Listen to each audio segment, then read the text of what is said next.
Test Level 2, question number 4. Print the letter name of each note on the line below the note. Each measure will spell a word.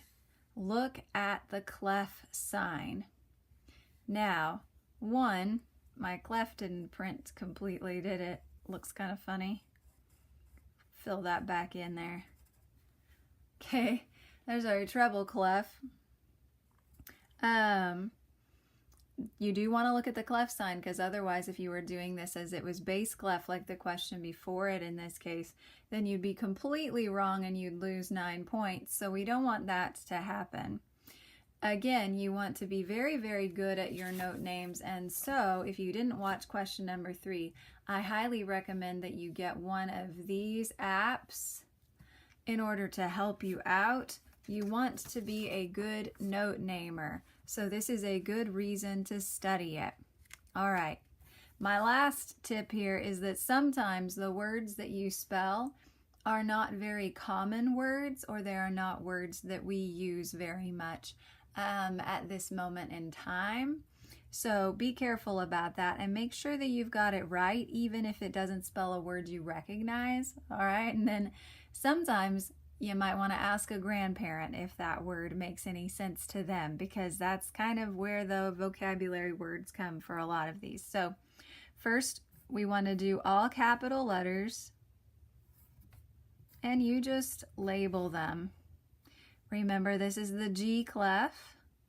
You could remember that line 2 is G, or that the bottom line is E.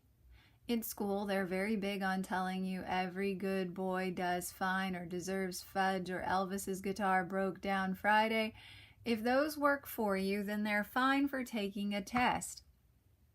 Where they fall short is in actually reading the music, because you can't go every note you're going to play. Elvis's guitar broke down. Okay, Elvis's guitar broke down. Elvis's guitar. Right, it slows you down immensely. However, when doing them as a double check for a test like this, it does work, okay? So there's our first measure. Here's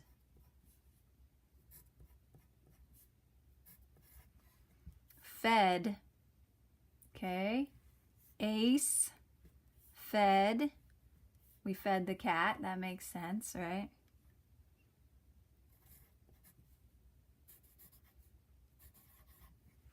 Gab.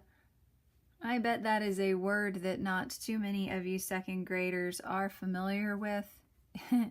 This word gab is another word for saying likes to talk. To gab, all right, is talking.